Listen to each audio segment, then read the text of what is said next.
I never thought I'd see the day when two cops would show up at our secluded mountain cabin, hands hovering over their holsters, telling my wife to step outside and keep her hands where they could see them. That porch, usually just a place for coffee and sunrise, turned into a scene straight out of a bad movie. Only it was our life. Standing behind the deputy, smug as you please, was Karen Peton, our HOA president, and let's just say not the neighborly type. She wore so many association pins on her blazer, I'm surprised she didn't need a license just to walk upright. Sarah, my wife, tried to keep her cool, though I saw her hands tremble just a little. Officers, I think there's been a misunderstanding. This is our property. Karen stepped right in, voice dripping with that artificial concern. These people have been squatting in this cabin for weeks. As president of the Pine Ridge Lakeside HOA, I have documentation showing this property falls under our jurisdiction, and they haven't filed paperwork or paid a dime in association fees. The lead deputy, a tall guy with more gray than brown in his hair, just turned and looked at us, not buying any of it yet. Ma'am, we'll need to see proof of ownership. Mrs. Peton reported a break-in. Sarah didn't miss a beat. She fished out the deed certified, folded up, ready to go. Transferred to my name 3 months ago when my Uncle Robert passed, she said, steady as could be. It's right there. Sarah Mitchell, sole owner. I swear watching Karen's face change from that self-righteous smirk to full-on panic was worth every cent we ever spent on legal paperwork. The deputy checked the deed, shot Karen a look. Mrs. Peton, this shows Mrs. Mitchell is the legal owner. Can you explain why you called in a break-in? Karen opened and closed her mouth, gasping like a fish out of water, fumbling for any HOA excuse she could muster, but we weren't done, not by a mile.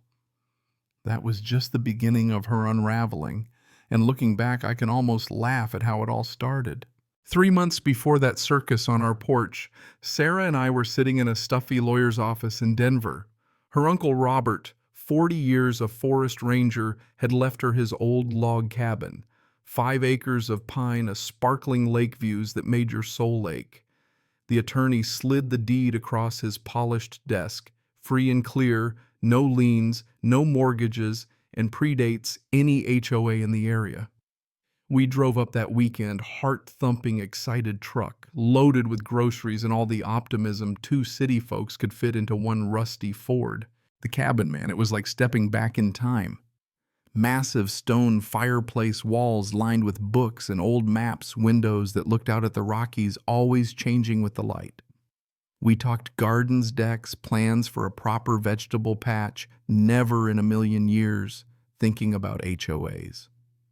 But then we saw the signs, little placards here and there, Pine Ridge Lakeside, HOA community standards enforced. Sarah frowned. Uncle Robert never mentioned an HOA. I shrugged. Probably just for those new McMansions down the hill. This place has been in your family forever.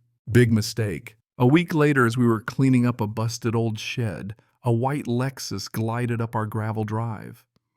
Out stepped Karen, blonde, helmet hair, sunglasses, bigger than her head, not a speck of dust on her shoes. "Excuse me," she called with that voice you hear in PTA nightmares. "I'm Karen Peton, HOA president. I don't see your transfer paperwork with the association." She pulled out an iPad, scrolling furiously. "You know all property transfers must be approved by the board, right?" Sarah wasn't having it. "This is private land, ma'am. My uncle owned it 40 years. Karen just laughed high and sharp. That's what they all say. Every property within 5 miles of Pine Ridge Lake falls under our rules. Now, I see several violations, lumber piles, and eyesore. Grass is 2 inches too long. Bird feeder attracts rodents. I'll send you a welcome packet, but you need board approval, a $5,000 transfer fee, and your annual dues are already late." She didn't wait for us to respond, just hopped back in her Lexus, leaving a trail of entitlement and gravel dust. That was the start. Over the next month, Karen's visits became routine. She'd show up unannounced, waving her iPad, inventing new violations, firewood stacked wrong American flag, the wrong size mailbox unapproved. Sarah fumed. This is harassment. Uncle Robert never had to deal with this. That's when I started digging county records, old zoning documents, anything I could get my hands on. Turns out the Pine Ridge Lakeside HOA was barely 8 years old, set up for that new subdivision on the South Shore. Our cabin and half the other homes on the north side predated everything, no HOA jurisdiction, rural residential, end of story. So she has no authority over us, Sarah said, her face lighting up. Next time Karen stormed up the drive, clipboard in hand, already halfway through listing our offenses, we were ready. Mrs. Peaton, you have no jurisdiction here. Show us the HOA maps proving otherwise. Her jaw clenched. Those are confidential board members only. Then we'll get them from the county, I said. And please stop trespassing. Karen glared at us like we'd stolen her crown. Fine. Don't come crying to me when the sheriff shows up. The boiling point came 3 weeks later. I was in Denver on business, Sarah alone at the cabin painting the kitchen. My phone rang her number, but a strange voice on the other end, police radio crackling in the background. Then Sarah, calm but tense. James Karen called the cops. Told them I broke in, said I was a dangerous squatter. They showed up with their hands on their guns. My stomach dropped. That 90-minute drive back felt like forever. I pulled up to a mess. Deputy cars, Karen's Lexus, Sarah on the porch, surrounded by uniforms. Officer, I said, keeping my tone steady, I'm James Mitchell, Sarah's husband. What exactly is going on? Deputy Harrison, tired and ready to be anywhere but there, filled me in. Mrs. Peaton called 911, claimed your wife broke in, says she's got HOA documentation, wants you out. But your wife's deed is valid, county stamped 3 months ago. Karen launched into another tirade about dues meetings rules. Harrison cut her off. Ma'am, whether they're in your HOA or not is a civil issue. What concerns me is you made a false 911 call. That's a crime. Karen went pale as drywall. Sarah's voice, low but deadly, asked, show what exactly, Mrs. Peaton.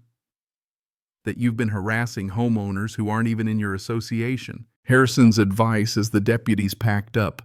If she keeps coming around, you might want to file a harassment complaint. And talk to your neighbors, this isn't the first time. We watched the sun set in silence that night, adrenaline slowly wearing off. Sarah finally spoke, and it wasn't a request. We're getting cameras and a lawyer. I'm done living like this. Next week, we went full private investigator, 8 security cameras, 4K night vision, the works. Then we started asking around. Turns out Karen had been running this scam for years. Tom and Ellen down the road fined $3 grand for wrong color shutters. Mike Garza, third-generation cabin owner, showed us a pile of bogus citations. The real shocker came from Dorothy Chen, retired county planner. She showed us old maps, official boundaries. HOA only covered the new development. But I've heard rumors that HOA's maps don't match the county's. Someone might have adjusted things, she said with a wink. That's when we brought in Patricia, our new lawyer. She listened, then grinned like a cat eyeing a mouse. If she altered documents, that's fraud, potentially criminal. Let's get the records. 2 weeks later, Patricia called, barely able to contain herself. The HOA maps have been doctored. Karen redrew the lines 2 years after she became president, illegally annexed 40 homes. She's been collecting dues and issuing fines to people who were never in the association. That's racketeering. We filed complaints with the county, and within days, investigators swooped in, interviews, records, checks, everything. Karen must have sensed the walls closing in because she went off the rails, threatening letters, fake lawyer notices, even tried to spin the local newspaper against us. But the facts were facts, altered digital maps, over 200 grand in bogus dues, dozens of families scammed. The county board called an emergency meeting. The hearing room was packed, angry neighbors waving folders full of fake fines. Karen for once looked frazzled, blazer, wrinkled makeup, streaked eyes darting everywhere. The board chair was ruthless. Mrs. Peaton, you're done. All illegal fines to be refunded, association activities ceased. Matter referred to the DA for prosecution. Karen sputtered about protecting property values, but nobody cared anymore. A few weeks later, the news broke Karen guilty on all counts: fraud, racketeering, forging documents. 5 years in prison, nearly $500,000 in restitution. The news showed her in cuffs, face a mask of disbelief, yelling about how the community would collapse without her. I almost felt sorry for her. Almost. We watched the sunset that evening, the air finally quiet. No Lexus in the drive, no HOA harassment. I thought about how close we came to losing it all, how thin the line is between neighbor and enemy when power goes unchecked. You know what I mean? In the end, it wasn't some big protest or wild showdown. It was just ordinary folks standing up and saying no more. And as the news cut to commercial with Karen tripping over her broken heel on the courthouse steps, I couldn't help but wonder how many more Karens are out there just waiting for someone to call their bluff. If you've ever dealt with HOA drama, property battles, or power-hungry neighbors, let me know in the comments. Where do you draw the line between community rules and plain old harassment? What would you have done if it was your home on the line? Let's hear your take, right or wrong, justice or overkill, because honestly, this debate is far from over.